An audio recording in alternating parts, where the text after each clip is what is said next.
Bonjour, je m'appelle Rachid, j'ai 26 ans, je suis étudiant en sciences physiques, j'habite actuellement à Avignon. En ce moment difficile, je vous souhaite du bon courage, d'aller bien et d'être heureux. Nous ne sommes jamais vus et je suis pourtant si heureux de vous parler. Dans cette période sensible, il est important de manifester toute la solidarité dont peut faire preuve la nature humaine. Ici maintenant, si vous voulez, nous décidons ensemble de faire la liste de nos petits et grands bonheurs quotidiens. Une bonne occasion, n'est-ce pas, de s'évader dans de joyeux souvenirs. Je commence avec les miens. Me promener dans une campagne paisible au printemps, regarder un match de football, des moments en famille, entendre les oiseaux chanter, voyager, dessiner, faire du sport, lire un livre.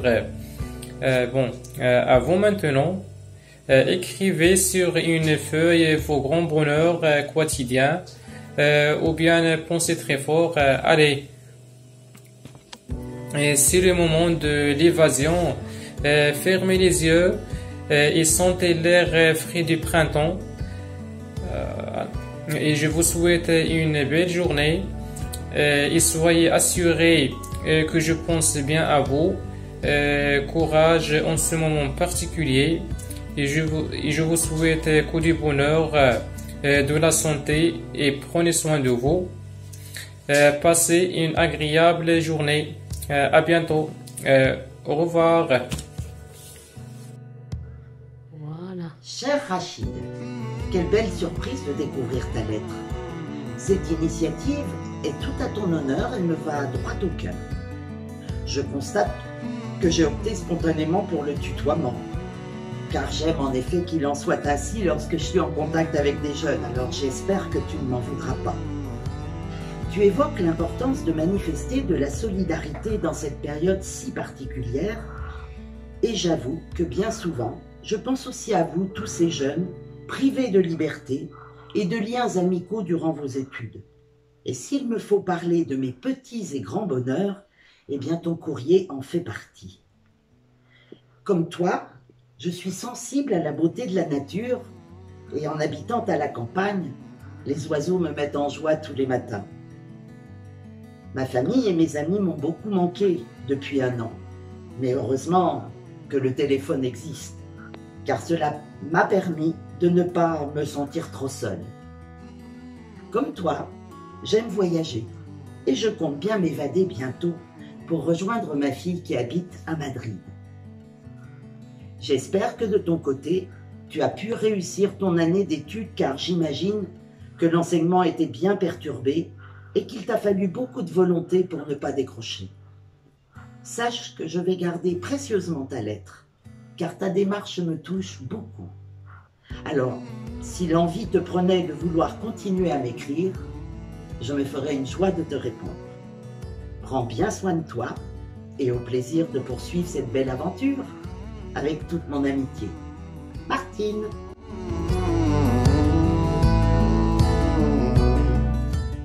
Lettre à l'attention de Madame Lasserre. Bonjour Madame, je m'appelle Sidi Lamine Koulibaly. Je suis adhérent à l'association La Longitude comme vous. Je suis étudiant en première année à l'Université d'Avignon et des Pays de Vaucluse pour la formation en géographie et aménagement du territoire. C'est ma première année en France et j'ai un immense plaisir de vous adresser cette lettre. Je vous dis que je pense à vous, surtout dans ces moments difficiles que nous vivons, qui est la crise sanitaire, en vous disant un très bon courage, car j'ai une très forte pensée à vous, envers vous, en espérant que cette lettre vous trouvera en très bonne santé, paix et bonheur. Je vous fais plein de bisous et à bientôt. Merci à vous. C'est reparti? Allez. Bonjour Sidi Lamine.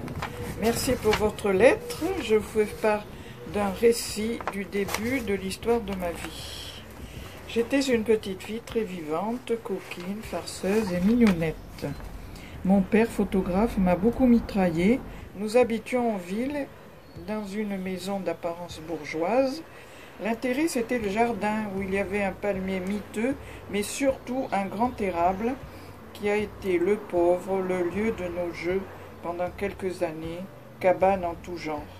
Un jour, il s'est retrouvé coiffé d'un chiffon blanc sale, effrangé, tel un cosmonaute posant le pied sur la lune, plantant son drapeau.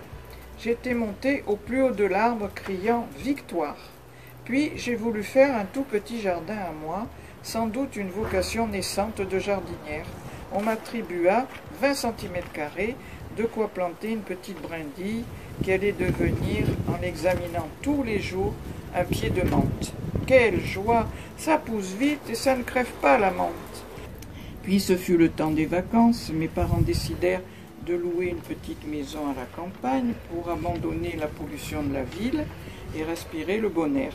Nous avons pris le bus grande ligne, un peu comme la famille Bidochon. J'ai bien aimé ce changement de vie. Je m'amusais dehors, faisais les courses des mamies, chapardais quelques cerises chez un voisin avec l'aide d'un petit garçon que j'avais trouvé par là. Au début des vacances, ma mère m'avait dit « Si tu moules café, on t'achètera un vélo d'occasion ». Et j'avais donc aucun souci car il fallait coincer le moulin entre les cuisses et bien mouliner. Ça faisait très mal. J'attends le retour, c'est le jeu. Bonne lecture, bonne écriture par la suite et à très vite vous lire.